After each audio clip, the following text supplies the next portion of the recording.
Olá, tudo bem? Hoje estamos na apresentação da nossa 12ª aula, resolvendo questões do Enem, certo?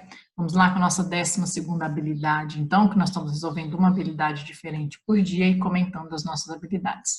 A de hoje, ainda em relação às grandezas e medidas, nós estamos na competência 3, nós vamos para a parte de resolver situações, problemas envolvendo medidas de grandeza.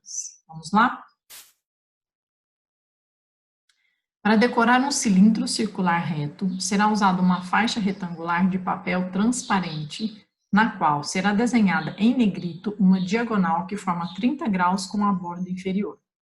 O raio da base do cilindro mede 6 sobre π centímetros e, ao enrolar a faixa, obtém-se uma linha em formato de hélice, como na figura. O valor da medida da altura do cilindro em centímetros é.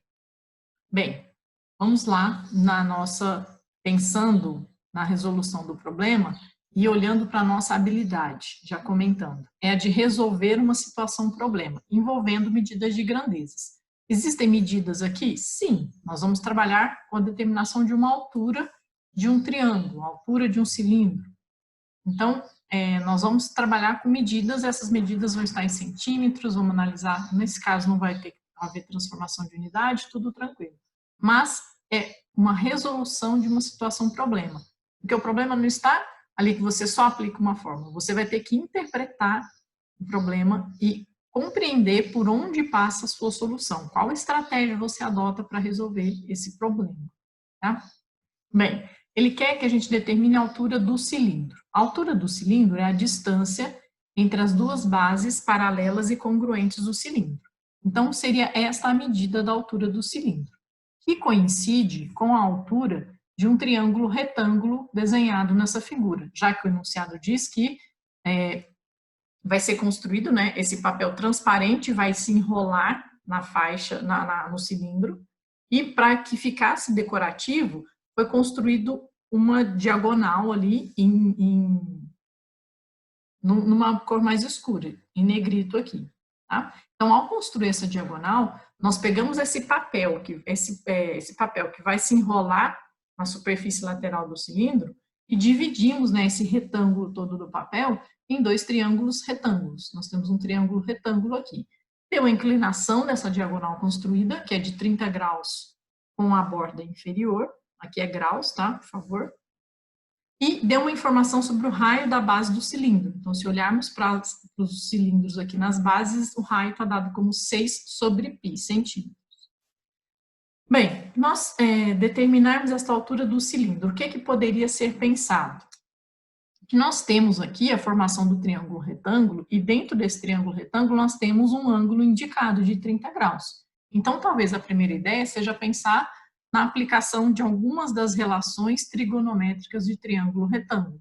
Porque se nós temos o triângulo retângulo e o ângulo de 30, podemos, de repente, aplicar um seno, um cosseno ou uma tangente. Para que isso possa ser aplicado, nós temos que pensar que devemos conhecer catetos ou a hipotenusa, ou qual elemento do problema a gente conhece, certo? Bem, aqui no texto, o que é informado? O raio da base do cilindro. O que a gente precisa imaginar? Que o raio da base, ele está relacionado com o comprimento da circunferência, e o comprimento da circunferência está relacionado com essa volta que o papel vai dar no entorno do cilindro.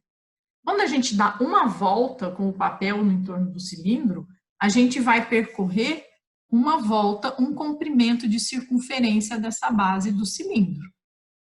Quando eu der uma volta com o papel. Mas o que é o problema para ser observado? Quantas voltas esse papel vai dar no entorno desse cilindro? Lembrando que o papel é transparente, então à medida que você vai passando, ele pode sim passar um por sobre o outro e aquela marcação no papel vai ficar feita. Então, o esquema de depois de enrolar o papel no cilindro está representado nessa situação aqui na lateral. E é aqui que nós vamos perceber quantas voltas o papel vai dar no entorno do cilindro. Imaginando que o papel saia dessa posição, então quando eu der uma volta lá para trás e voltar nessa situação, eu já dei uma volta no papel. Depois eu continuo enrolando, Vai lá para trás, sobe, volta, 2 voltas, 3 voltas, 4, 5 e 6. Então, é preciso observar isso no problema, e aqui é que está o problema. Você observar o que está acontecendo, porque quem achar que dá uma volta só, vai errar a resposta. Esse papel está se enrolando nesse cilindro 6 voltas.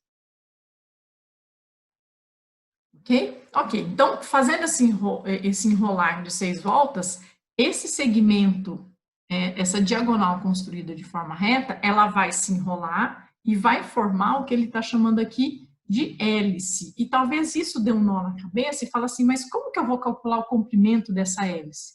O comprimento daquela hélice é o comprimento dessa diagonal. Ela só está na forma de hélice num formato diferente, mas o comprimento, a linha esticada, se eu passar um barbante e esticar, ela é do mesmo comprimento que essa diagonal, ok? Agora, o que que aquele raio tem de relação? Esse raio tem a ver com essas voltas da hélice ou não? É aqui que também está outra parte da interpretação do problema. Porque o raio tem a ver com a circunferência da base desse cilindro. E o que vai ser enrolado é o papel na base. Em relação àquela medida do raio, nós temos a informação do papel sendo enrolado na base. E o papel que se enrola na base é este aqui.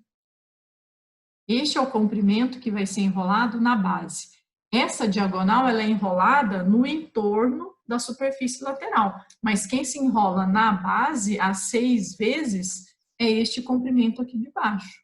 Então, essas 6 voltas do papel, se eu quiser relacionar a informação dada do problema do raio da base, eu tenho que imaginar que ela se refere ao comprimento desta base do papel que vai ser enrolada. Quanto seria uma? Então, esse comprimento aqui equivale a essas 6 voltas. Porque esse papel tem que ser suficiente para enrolar 6 vezes ali na base. O que que seria uma volta deste papel? Uma volta seria o comprimento de uma circunferência, que é 2πr. No caso, a gente tem a informação do raio, 2πr. Espera aí que eu coloquei trocado aqui. É o π. O raio vale 6 sobre π. Então, esse π, você não tem que se preocupar com querer substituir 3,14, fazer a divisão. Ele vai simplesmente se cancelar aqui. E aí, nós vamos ter que o comprimento de uma volta é 12 centímetros. A unidade está em centímetros. Como nós vamos ter um comprimento que é equivalente a 6 voltas, então aquela, vamos chamar aqui ó, de base, aquela base, só para a gente denominar aqui o que estamos calculando, ela vale 6 vezes aquele comprimento de 12 centímetros, ou seja, ela vale 72 centímetros. E agora, a gente sabendo quanto é o comprimento dessa base de 72 centímetros, e a gente precisa determinar quem é a altura desse triângulo retângulo, que é a mesma coisa que a altura do cilindro, a gente tem dentro do triângulo retângulo, em relação ao ângulo de 30 graus, o cateto que é adjacente ao 30 e queremos determinar o cateto oposto. A relação que envolve cateto oposto e cateto adjacente é a tangente. Então, o que nós vamos aplicar aqui é a tangente de 30 graus, que seria a relação entre o cateto oposto pelo cateto adjacente de 72. Substituindo os valores, tangente de 30 é raiz de 3 sobre 3, isto ficaria h sobre 72, e se nós aplicarmos aqui a propriedade fundamental das proporções, multiplicando, ficaria 3h igual a 72 raiz de 3. Isolando o h, o 3 passa dividindo, isso dá 24 raiz de 3 centímetros, que é a altura daquele cilindro, coincidente à altura daquele triângulo retângulo, ok? Então, atenção que o problema aqui era perceber este papel se enrolando. Quem se enrola? Aquela diagonal se enrola na superfície do cilindro, mas a base do papel se enrola na base do cilindro. E a informação que a gente tinha era sobre o raio da circunferência da base do cilindro. Então, o comprimento determinado é o comprimento da base do cilindro. Ok? Esse sim é um problema que a gente tem que envolver interpretação, compreensão e pensar em que estratégia, atenção na figura, que a partir daquela figura que a gente podia contar quantas voltas iriam ocorrer, certo? Eu espero que eu tenha auxiliado vocês, ajudado a compreender. curte lá nosso canal, acompanhe nossas aulas. Até a próxima. Um abraço.